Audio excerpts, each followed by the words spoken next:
Hello, I'm the Media Wiz, because one art form wasn't enough. And since Scooby Doo is now becoming a popular source of discussion again because of the recently released Scoob movie, I figured let's talk about another Scooby Doo related thing on the show.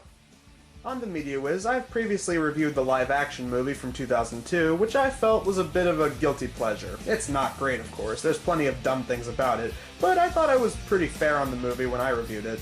And then after that, I looked at one of the in-between straight-to-video movies from the late 80s for Halloween with Scooby Doo and the Ghoul School, which I felt was pretty entertaining. Again, nothing amazing, but I felt Ghoul School was a very charming little straight-to-video adventure. Today we're not going to be looking at a movie, oh no, today we're going to be looking at a video game, which is a whole venture in itself. The Scooby-Doo franchise in video games spans all the way from the Intellivision era of the late 70s to the current era with the Nintendo Wii. Today we're just going to be looking at one game for this review. We're going to be looking at Scooby Doo 100 Nights of Fright for the GameCube.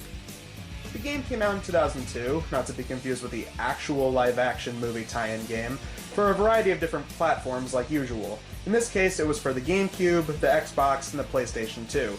Developed by THQ, the same people who are well known for other licensed title games. And on top of that, it's also a 3D, third-person collectathon platformer, much like another game we looked at from them, Battle for Bikini Bottom. The game was met with mostly mixed reviews for all three console releases, but the PS2 version apparently received a greatest hits title from Sony in 2003. Hey, who knows? This game actually might be pretty good. I'm cautiously optimistic. Let's find out. This is Scooby Doo 100 Nights of Fright for the GameCube.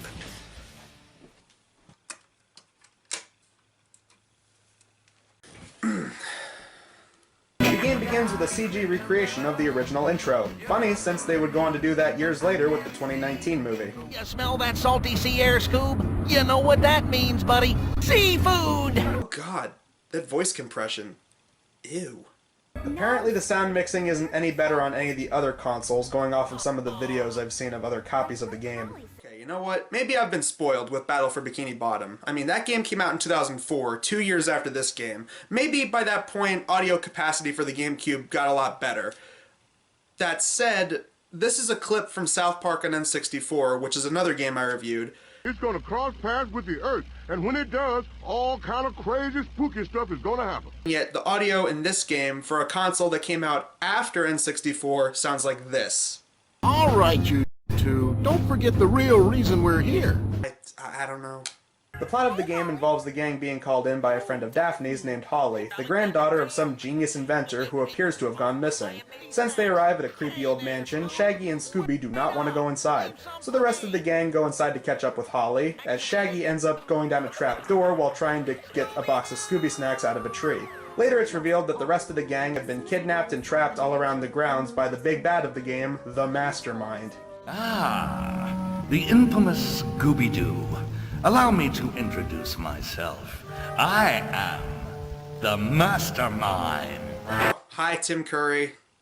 And because he shows up later in the game, hi, Don Knotts. You're wondering where the key is to the gate, huh? Well, so am I. So from there, you play as Scooby, who explores the grounds until you find the rest of the gang level to level. Except for Shaggy, since he just kind of pops up every now and again throughout each stage. Out of control, pal. If you need me, I'll be back at the start. Wahoo! Since this is a collectathon, the main objective is to collect as many Scooby snacks and boxes of Scooby snacks scattered all throughout the levels. So here's where the problems with this game start to rear their ugly mug. Look at this lighting. You can barely make out what's going on screen. It's like the Kelp Force level from Battle for Bikini Bottom, but it's the entire game. I get it, because the game takes place at night and they're trying to build a spooky atmosphere, and that's not a bad thing. For a Scooby game, I appreciate them for trying that. But when the lighting is so dark you can barely make out the items you have to collect, it starts to hinder your gameplay. And speaking of collecting items, you know how in Battle for Bikini Bottom you were able to go back to previous levels and collect more items? And how lenient that game was with collecting items? I mean, you were practically given under 200 shiny things in the tutorial level alone. Here, you have to collect a certain amount to progress to each level. And okay, that would be totally fine, but look at this. 850 Scooby snacks to continue? At best, you'd be lucky to find 400, but if you want to continue, you have to backpedal and search through every little nook and cranny just to progress to the next stage. It's like what JonTron said about item collecting in Bubsy 3D. You want item collecting to be satisfying, getting as many as you possibly can. It's okay because you get weapons. Yeah, I know, weapons in a Scooby Doo game, along with other items that help you progress through each stage. Apparently these are inventions from the great Dr. Graham himself. Well, what kind of spectacular scientific breakthroughs do we get to use? Springs that make you double jump, helmets that can break through walls, bunny slippers and a lampshade that help you sneak past enemies, as well as a knight in armor suit. Get the knight armor because that's a callback from the original cartoon, but bunny slippers? As a means of stealth. From now on, no one is allowed to question the cardboard box from any of the Metal Gear Solid games, because bunny slippers, that's a new one for me. Oh, and my personal favorite, a shovel to help you dig. Because you know, as a dog, Scooby really needs a shovel to dig. It's not like dogs are known for digging. With these, you can walk across any sticky surface and not get stuck. And best of all, they're banana flavored. Oh, please. What kind of sane individual would use boots that could also serve as food? Must be what Rarity uses on her emergency edible boots. Oh. Oh, yeah. You know, it still didn't make much sense there either. Going back to the enemies, they barely do anything. I honestly think you could pull a pacifist run on these guys, not beat any of them up, and still progress onto the next level. I mean, it's not like the game is depending on how many enemies you beat, it's about how many items you collect. They aren't even really that hard to kill either. They're like 1 or 2 hits and they're down for the count. As for the boss levels, each of them are callbacks to other villains from the show, which is why you're going to see appearances from the Creeper, Captain Cutler, the Green Ghost, the Funland Robot, and the Space Kook, along with a bunch of others all throughout the game. I'll give the game this. These boss levels are probably the best part of the game because, I don't know, seeing these old villains from the show come back as boss levels, I kinda like it.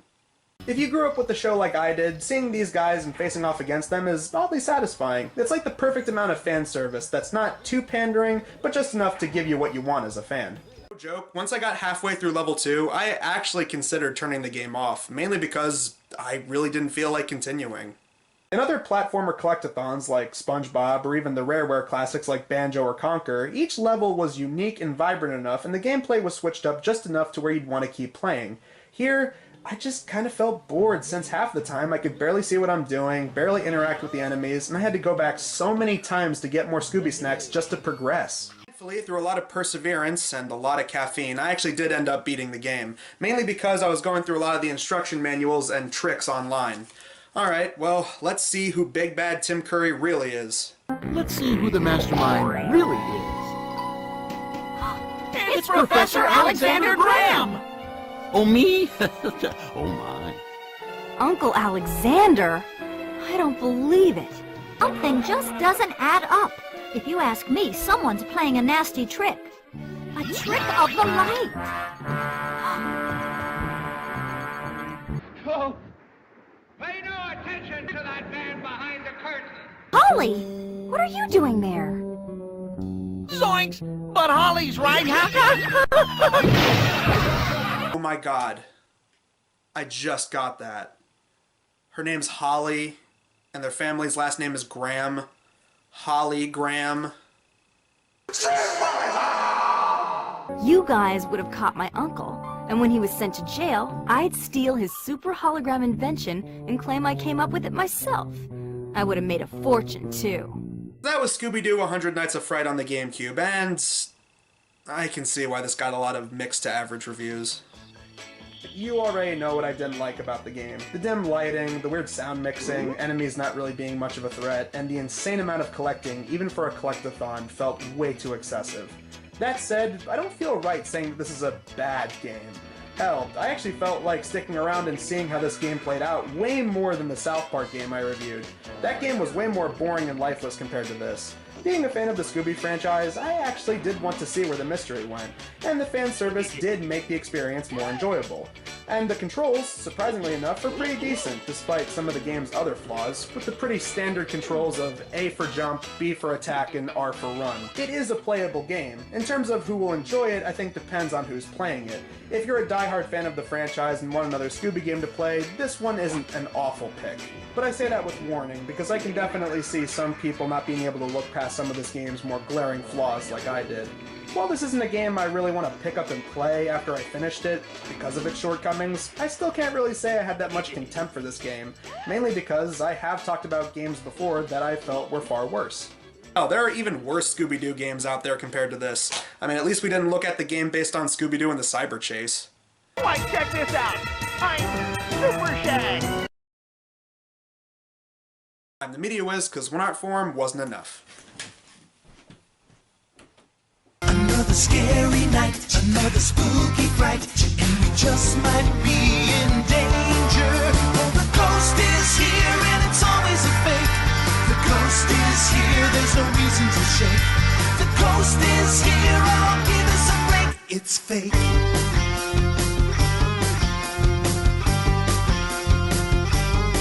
Another ghoul attacks, she's breathing down our backs, so we're making tracks for the exit. Oh, the ghost is... Mike, and don't forget the most important clue of all. Hologram. Get it? Hologram. Hi, kill me.